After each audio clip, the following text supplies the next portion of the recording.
Welcome, here I've got HUAWEI P Smart 2021 and I'm gonna show you how to change aspect ratio in the camera app at this device. So at first we have to tap on the camera button here to open it, and for now we are in the standard photo mode. From here let's go to the right corner to this button. By tapping on this we can open the advanced camera settings. At the first position here we have the aspect ratio, so let's tap on this now. As you can see here we can manage it. Now we are in 4:3 ratio, let's change this to 1:1. And in the camera preview, this is how it looks like, so this is the square one here. The next one here available in these settings is the full screen ratio, so let's go again to the camera and this is how it looks like here. And of course we can easily go back to these settings and go back to 4:3, the original one, and this is how it looks like. Also I have a quick tip for you here.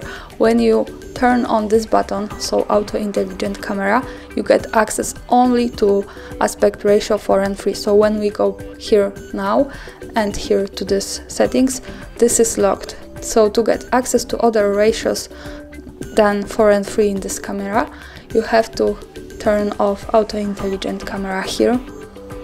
And now this is unlocked and we can easily change this. When you want to turn on auto intelligent camera in the ratio, for example 1:1, it automatically goes back to 4:3. And that's all. Thanks for watching, subscribe our channel and leave the thumbs up.